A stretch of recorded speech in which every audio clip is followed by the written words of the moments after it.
تمام تعریفیں اس کریٹر کے لیے جس نے اس یونیورس کو ایک مقصد کے تحت پیدا کیا ہے. ریسپیکٹڈ جناب جاوید اختر صاحب, مسٹر سوربھ دیویدی اور respected audience, thank you all for being here today. آج کی ڈیبیٹ میں چونکہ ہم بات کرنے والے ہیں ڈز گاڈ ایگزسٹ کے ٹاپک پر, تو یہ ایک ایسا ٹاپک ہے جس کے متعلق کوئی بھی ڈیسیجن لینے کے لیے الگ الگ اسٹینڈرڈز ہو سکتے ہیں.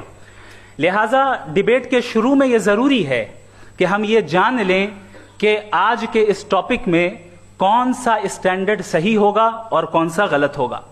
سب سے پہلا اسٹینڈرڈ جسے میں سمجھتا ہوں کہ ہمارے ریسپیکٹڈ جناب جاوید اختر صاحب بڑی تیزی کے ساتھ اس کی طرف لپکیں گے, وہ ہے سائنس. جبکہ سائنس در حقیقت خدا کے ایگزسٹنس کو ڈائریکٹلی ثابت کرنے یا اس کے ایگزسٹنس کو ڈینائی کرنے کے لیے اسٹینڈرڈ نہیں بن سکتی. اور اس کی وجہ کیا ہے یہ میں نہیں کہہ رہا, یہ وہ لوگ کہہ رہے ہیں جو سائنس کے ایکسپرٹس ہیں. نیشنل اکیڈمی آف سائنس کہتی ہے science doesn't have the processes to prove اور disprove the existence of God. Why? کیونکہ سائنس کا تعلق ایمپیریکل ایویڈنس سے ہے, اور ایمپیریکل ایویڈنسز کا تعلق ہمارے نیچرل اور فزیکل ورلڈ سے ہے, جبکہ گاڈ نان فزیکل اور سپر نیچرل ریالٹی ہے.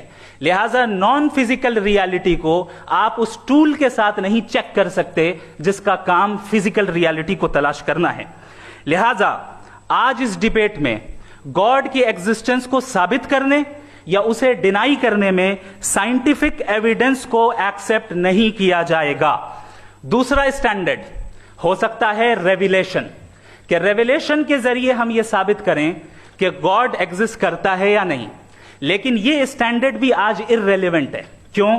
کیونکہ ریویلیشن میرے نزدیک سورس آف نالج ہے, ویلڈ سورس آف نالج ہے, لیکن ہمارے جاوید اختر صاحب کے نزدیک یہ ویلڈ سورس آف نالج نہیں ہے. لہٰذا آج کی ڈیبیٹ میں ایک بھی ایویڈنس کسی بھی مذہبی اسکرپچر سے نہیں دوں گا تاکہ جاوید اختر صاحب کے لیے وہ ان ایکسپٹیبل نہ ہو. تیسرا جو معیار ہو سکتا ہے وہ ہے آبزرویشن, کہ بھائی کوئی کہے کہ ہمیں خدا دکھاؤ, اگر ہے تو دکھاؤ, یا یہ کہ خدا کے ایگزسٹنس پر ایمپیریکل ایویڈنس دو. تو یہ ہے در حقیقت غلط ٹول کا استعمال کرنا. یہ ایسا ہی ہے کہ جاوید صاحب مجھ سے یہ مطالبہ کریں کہ مفتی صاحب آپ میٹل ڈیٹیکٹر کے ذریعے پلاسٹک ڈیٹیکٹ کر کے دکھائیں. اب چونکہ پلاسٹک ڈیٹیکٹ نہیں ہو پا رہی ہے لہٰذا plastic does not exist. No, you are using the wrong tool. اس ٹول سے پلاسٹک کو ڈیٹیکٹ نہیں کیا جاتا. لہٰذا میں سمجھتا ہوں کہ گاڈ کے ایگزسٹنس پر ایمپیریکل ایویڈنس کا مطالبہ کرنا ایک بچکانہ مطالبہ ہے, اور ہمارے ریسپیکٹڈ جناب جاوید اختر صاحب اس اسٹیج سے اب بہت آگے نکل چکے ہیں. اب بچتا ہے ایک ہی اسٹینڈرڈ, اور وہ اسٹینڈرڈ ہے عقل, لاجک, ریزننگ. اور یہی وہ اسٹینڈرڈ ہے جس کے تحت گاڈ کی ایگزسٹنس کو ثابت کیا جائے گا یا گاڈ کی ایگزسٹنس کو ڈینائی کیا جائے گا. لیکن چونکہ یہ بہت امپورٹنٹ اور سینسٹیو ٹاپک ہے, اس لیے لاجیکل آرگیومنٹ بھی ایسا ہونا چاہیے جو ڈیفینیٹو ہو, انڈیفینیٹو نہ ہو, جو 2 اور 2 4 کی طرح بالکل واضح ہو, جسے لاجیکلی ریجیکٹ کرنا پاسبل نہیں ہو. فار ایگزامپل ہم کہیں ہمارے ریسپیکٹڈ مسٹر سوربھ صاحب یہ ایک انسان ہے اور تمام انسان کانشیس بینگ ہے, لہذا نتیجہ کیا نکلا, ہمارے سوربھ صاحب بھی کانشیس بینگ ہے. کیا یہ انڈیفینٹ آرگیومنٹ ہے یا ڈیفینٹ آرگیومنٹ ہے؟ یہ ڈیفینٹ آرگیومنٹ ہے.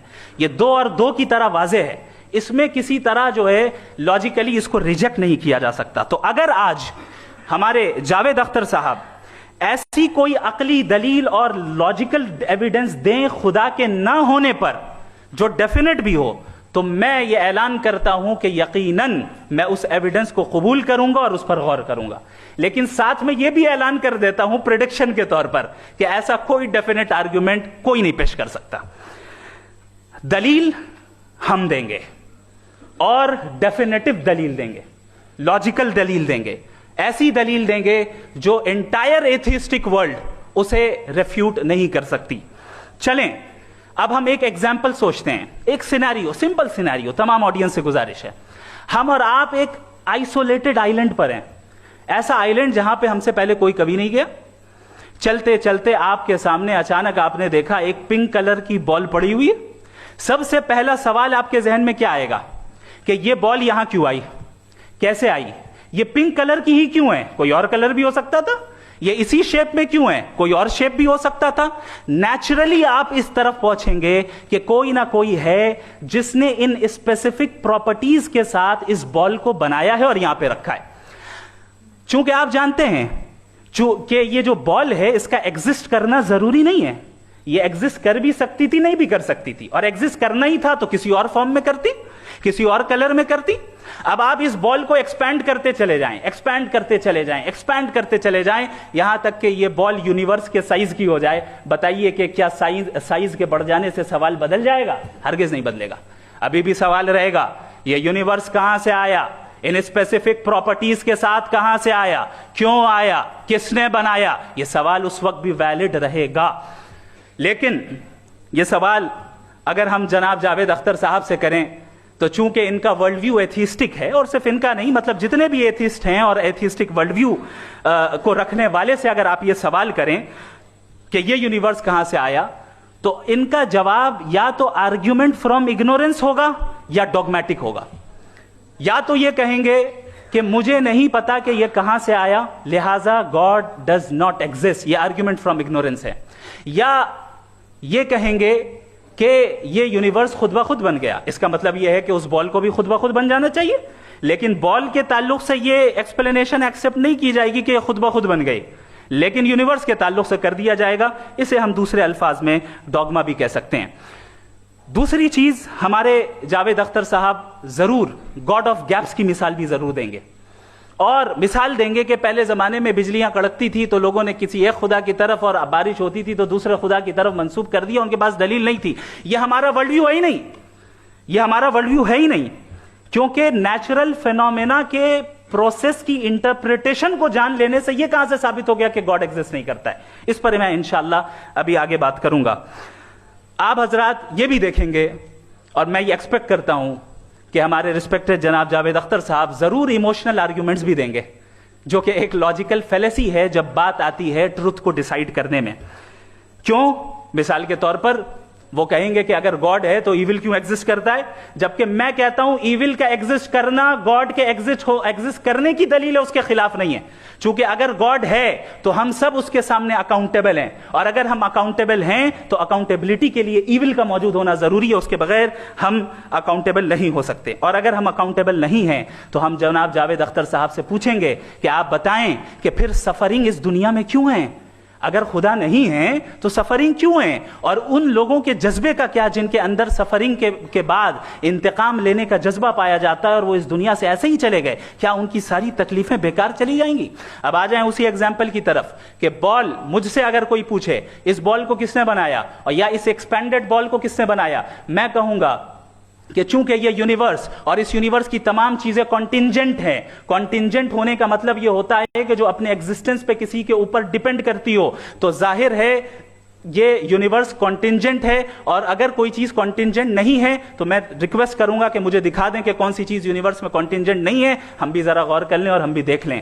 اور جب کانٹینجنٹ چیزیں موجود ہیں تو فلاسفرز کی اصطلاح کے مطابق, ہم اس ٹرمینالوجی کے مطابق ہم اس جگہ تک پہنچتے ہیں اور اس ہستی تک پہنچتے ہیں جسے نیسیسری بینگ کہا جاتا ہے, کہ یہ وہ نیسیسری بینگ ہے جس کا موجود نہ ہونا ناممکن ہو. چونکہ اگر یہ موجود نہ ہو تو ساری چیزیں ایگزسٹنس میں آئیں گی ہی نہیں, اور یہ ساری کانٹینجنٹ چیزیں اسی کے اوپر ڈیپینڈ کرتی ہیں.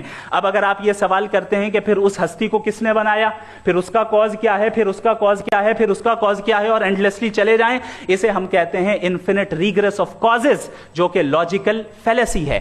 کانسیپچولی انفینٹی پاسبل ہے. مثال کے طور پہ نیومیریکلز 1 2 3 گنتے چلے جائیں, انفینٹ نمبرز ہیں. میں کانسیپچولی بات نہیں کر رہا, پریکٹیکلی ریالٹی میں ثابت کر کے دکھائیں کہ infinite regress of causes possible ہیں یا نہیں. اگر پاسبل ہیں تو ہم مان لیں گے, مثال دے دیں, اور پاسبل نہیں ہے تو ایک ہی آپشن بچتا ہے جسے ہم کہتے ہیں نیسیسری بینگ. ایسی نیسیسری بینگ جو انڈیپینڈنٹ ہے, چونکہ اگر وہ ڈیپینڈنٹ ہوئی تو وہ نیسیسری نہیں رہے گی. ایسی انڈیپینڈنٹ بینگ جو اٹرنل ہے, اگر وہ اٹرنل نہیں ہوگی, اس کی بگننگ ہوگی تو وہ خود کانٹینجنٹ ہے. ایسی بینگ جو پاورفل ہے, کیونکہ کانٹینجنٹ کو ایکچوالائز کرنے کے لیے پاور چاہیے. ایسی بینگ جو انٹیلیجنٹ ہے اور نالجبل ہے, کیونکہ یہ